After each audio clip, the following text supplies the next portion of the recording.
Hustle all year, ain't no day off. 25/8, ain't no day off. Hustle all year, ain't no day off. 25/8, ain't no day off. Loke G o la barrieta, puro raps con la pinche neta. Shit on my name, pero me di cuenta. AKA Publishing, The Plug Magazine.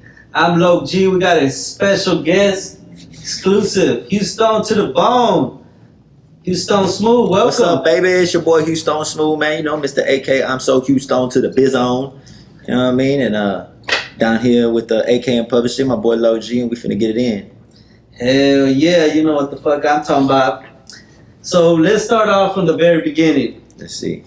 Are you a rapper or a comedian? That's how he starts out. I like that. As of right now, I'm focused more on my music, on my rapping. You know what I mean?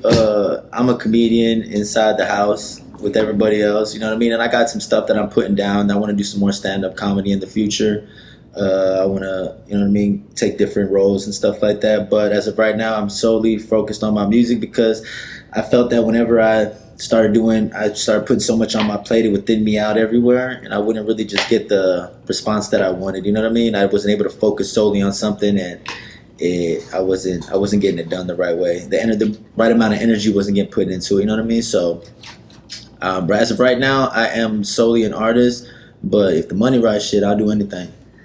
I hear that shit. We had Chingo Bling here last month, and he was the opposite. He went from being a rapper to a comedian, and he was explaining some of the pros and cons about the business. But it's cool that you're actually out here representing the culture, and that takes me to my next question. Are you a Vato or a samurai, or what kind of culture is this that we see? You know, I'm half. I got the samurai knot right here. You know what I mean? For all my Japanese folks out there, my Asian persuasion going on. You know, my daddy, he was Japanese, and my mama, she straight Chicana. So, growing up with my father, I grew up in a Japanese household with my grandma, and so I woke up eating every day with chopsticks. They're Buddhists too, so I was really influenced a lot by my Asian community in the house. But as soon as I stepped outside that door, you know what I mean? I'm in the hood, so nobody even knew I was Japanese until I was freaking 28 years old. I never really told anybody, and so I'm half and half. But I represent for both sides for sure, man. You know, my mama, every time I was with her, it was straight Tejano music, fucking cumbias, you know what I mean? Like, so that's deep in me. You know what I mean? When I was in the penitentiary, everybody in there that I was rocking with, you know what I mean? Like, the raza was just in me so much and around me that's just what it is. They don't go away. You know what I mean? That's crazy you say that, because that takes me to the next question. I wasn't really going to ask, but since you brought it up, you mentioned the penitentiary. I see a bunch of tattoos. Can you tell us a little bit about how that came about? I caught my first case when I was 10 years old for aggravated assault. Stabbed somebody with a pair of scissors and fucking changed my whole life. You know what I mean? I felt like I was a sweet, good little boy until then, and they put me on probation for 2 years, extended my probation another year for getting caught with weed in school, extended it for another year because I got caught with a pocket knife in school. Ended up going to TYC when I was 14 for a burger of habitation. Stayed there till I was 19 years old. From when I was 17, I caught another case in TYC. They sent me to the penitentiary. I stayed there to finish my sentence when I was 19. Got out when I was 19, went back when I was 21 for aggravated robbery, and did another 6-year sentence and got out 2017. So it's crazy because, you know what I mean, I rep Houston like a motherfucker, man, but my second home, as other people would say, is the Texas Department of Criminal Justice System, man. That's where a lot of my friends are, my homeboys, people that influenced me, I learned from, I adapted with, and people that I missed, you know what I mean, on the cool to this day. Think about them. I stay in heavy contact with my people from the penitentiary, man. Always J-Payne, core links, you know what I mean, to the ones in the feds, and like I said, it's like my home away from home. It's crazy to say. Not everybody in there is a monster, you know what I mean? And so I just show love to the real ones all the time. Amen to that. Yeah, only the real will see me is what I always say. Facts, man. That's the main ones, bro. Shout out my boy Sapo, free Sapo. You know what I mean? Shout out to my boy Jayton up there in the feds. Shit, the list can go on, man. We could be sitting here saying shouts out to everybody, you know what I mean? But shouts out to the whole Congo in there too, man, holding it down. Shout out to them boys. Yeah, that was I was gonna ask you, we have a mutual friend named Sapo, right? So when I first met you, I kinda did a little bit of research and I heard nothing but good news. So I wanted you to tell us a story of how you know my friend Sapo. My boy Sapo, man. I met him in Garza. I met him in the Garzas. You know, it's half and half. Houston and San Antonio. They're basically like, you know what I mean. It's about equal amount of people from San Antonio, and people from Houston. And when I got in there, me and him we gravitated towards each other. We had a lot of the same perception. We was both knuckleheads at that time. We worked out together like a motherfucker. We beat up people together. You know what I mean? Anytime I got into it with somebody, he was right there watching my back. You know what I mean? Anytime he fought somebody, I was right there watching his back. And he's just a real good person, man. And over through the years, like, even whenever I went to another unit and he went to another unit, like, I stayed talking about this dude, man. And he left a stain on my brain. He's real good people, man. He's got a 45-year sentence, man. So, you know, I know he's in there doing this thug thizzle. And so as I'm out here, I try to hold him down and keep it 100 with him. You know what I mean? Always screaming his name. And I talk about him even when I don't even mean to. You know what I mean? Just bring him up in conversations, like fights that we didn't had or you know what I mean? Disagreements we didn't have. Is there a particular event? I remember when he fought this dude, Chino from, I think, Las Colonias or something. I can't remember where he was from. But he told me, he comes up to me and he says, "Hey man, this that dude I was telling you about. This dude was fucking my girl in the free world. And I told him that if I ever seen him, I was gonna smash on him." And I was like, "What?" And he was like, "Yeah, man, this that dude I was telling you about." And I'm like, "Man, this dude's just he just tried to put that jacket on. That ain't even the same guy, you know what I mean?" But it was, bro. And so shit, I was like, "Bush, I got your back." You know what I mean? He went in there. You know, Sapo was about 5 inches shorter than me, but he a stocky motherfucker. Like, he was just born to knock motherfuckers out, bro. And he went in that blender, man, and tore his ass off the frame. And I was right behind him, man, making sure nothing happened, even though we're not in the same thing. You know what I mean? Like, everybody that was around us, they knew, like, Sapo and Smooth, man. Like, they knew better than to fuck with us, because if I jump, he jumping. If he jump, I'm jumping, man. So that boy Sapo a fool with it. Always banging something, man. So I said I wasn't gonna take it easy on you. So yeah, are you gang related? You know, Congo Blast is strictly supposed to be a penitentiary organization, you know what I mean, where we look out for each other, help each other get out, make sure no funny shit happens to each other, you know what I mean? We supposed to look out for the next man, you know what I mean? It's all city based.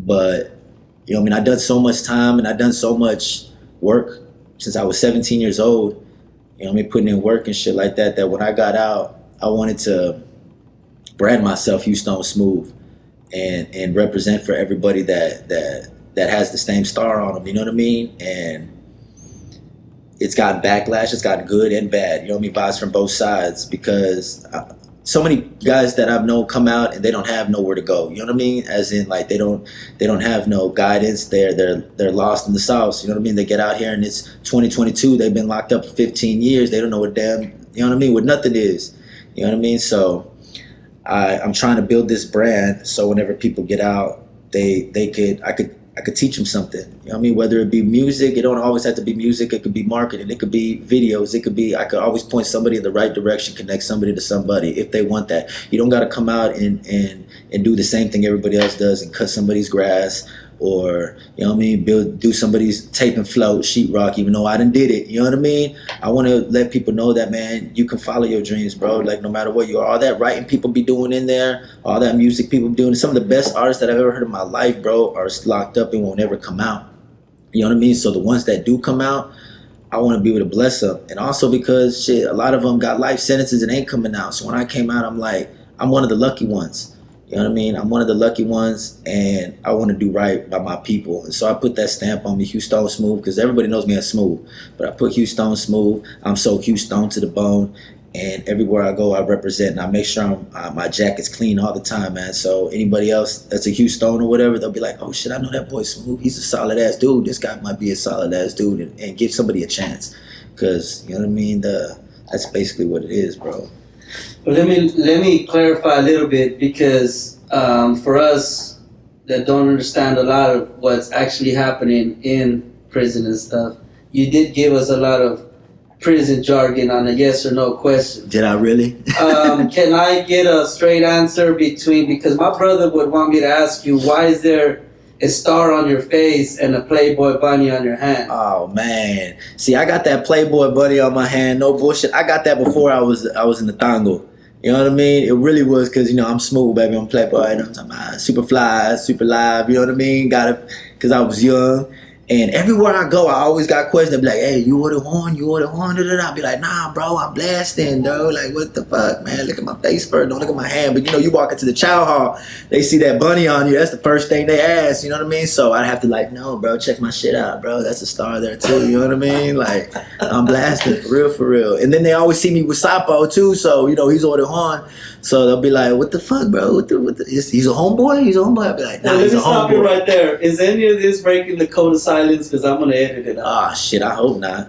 Man, ain't no code of silence with them people, man. Nah, okay. It's good, man. They know what's up. And they know, like I said, I did 11 years, bro, and solid as they come, bro. My jacket clean. I never caught that pussy. Never did no funny shit. It was always real to everybody, man. Always held my ground. Something popped off, I was a front line motherfucker, you know what I mean? And everybody that reading the magazine that knows Smooth knows that's square business, bro. So that takes me to my very next point. I love it. What's up with a rumor that went around, people calling you gay?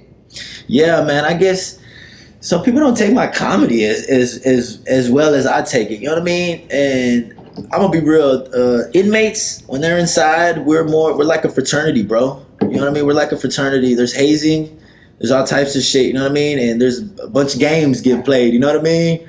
And so I came out here and I'm still playing those games, and no one else is playing these games out here, you know what I mean? So I've been caught all types of shit, bro, but I don't let it fade. I got a thick ass shell, you know what I mean? To the most part, you know what I mean? You did come disrespectful and I get aggressive, you know what I mean? But when it's something like that, I try to, you know what I mean? I'm flamboyant as it is. I'm friendly. I like laughing. I know what makes other people laugh. And I think just being Hispanic and how we do comedy, you see a lot of, growing up, you see Hispanics doing some acting homosexual or whatnot, and motherfuckers laughing, you know what I mean? So I try to do the same thing, and it didn't take too well with these people. It's really strange. So you're not gay? I'm not gay. I'm married. I'm not gay. Motherfucker, I'm not gay. I'm not goddamn gay, bro. You know what I mean? Now I'm pro everybody. Everybody got their own thing, you know what I mean? But I'm not. Nothing wrong with it. Nothing wrong with it, you know what I mean? But that's not, and I've lost a lot of fucking friends because of that, like actual homosexual friends that I've had that are cool ass dudes that try to put the moves on Smooth, bro. You know what I mean? And I'm like, bro, I tell them from the get-go, like, bro, I'm not gay. No matter how friendly I act towards you, I ain't. So, you know what I mean? Like, don't come at me like that, because then you go make it weird, uncomfortable, and that's it. I can never fuck with you again, bro. Simple as that. You know what I mean? There you go. Moving on now. Woo! Moving on. So let's talk about these songs. Let's go. We got some new songs that came out. The last one, I believe, was BMW. BMW featuring my boy Loke G, man. Shout out to that boy. He put that intro on that bitch, and really, actually, on the cool. At first, I didn't know whether I was gonna keep it or not, but every time I listened to it more, it pumped up the song the perfect way, man. BMW's been getting a lot of streams worldwide, on a lot of playlists on Spotify, Apple Music. It's got a lot of good responses, and it's just one of those songs that it could take you to the gym, or it could take you to prison, bro, by knocking somebody out because you heard that bitch right before someone was talking shit to you. You know what I mean? Like, it's a badass song. Go stream that bitch right meow. You know what I mean? Let me know what you're talking about. Yeah, that's just that flow I have, that energy, bro. I try to put it into my music, man. And that hook, you know what I mean? I wish a motherfucker would. That's just what I stand by all the time. I wish a motherfucker would. What's in the future for Houstone Smooth? Right now, Me and Losi, I don't know if you know Losi, we're doing a project right now. He just shot me some shit. H-Town Culture, Houston Culture is a song we're finna be working on. Also in the future, I'll be working with Yago Kane, doing a feature with him. You know, the sky's the limit, bro. I'm working constantly every single day, bro. It's nonstop, man. I'm always engaging with people. I'm always networking. I'm always connecting with people. So I got my hands full right now, and you know what I mean. I'm trying to make everything happen, slowly but surely. You know what I mean. It's gonna work. Hey, listen, man. You're a very talented guy. You have very good music. You're very creative. We all rooting for you, hoping that all the personal stuff gets out the way so we can see more of Houstone Smooth at shows, performances, even doing some of the comedy that we know you could do. Is there anything else that you want to put out there? Shouts out to everybody that's up inside there, man. You know what I mean? That everybody's looking at this, man. Like, we all believe in you, bro. You know what I mean? What you did yesterday, you ain't got to do tomorrow. You know what I mean? We're waiting on y'all to come out, everybody. You know what I mean? Free Sapo again, free Brickavelli, free AK. You know what I mean? Shout out to my boy Triple D Dante out there in the D. He just got out. Proverb, my boy Losi, all the homeboys, City Boy. You know what I mean? Out here that are making a way and paving the way for everybody else when they come out. You know what I mean? That's what it's really about, bro. You know what I mean? We're not trying to build barriers. We're building bridges out here, bro. Real talk. Facts. Shouts out to Them Damn Mexicans, Embrace the Culture event. June 18th is going down. Latinx Hip Hop gonna be there. AYG. It's going down, bro. I'm gonna be there on stage doing my thug thizzle. You know what I mean? So it's going down. Big bit. This AK and Publishing, the Plug Magazine. I'm Loke G. Thank you for sitting down with us, Houstone Smooth. I appreciate y'all, man. Y'all know what's up. Houstone to the bone. Hustle all year, ain't no day off. 25-8, ain't no day off. Hustle all year,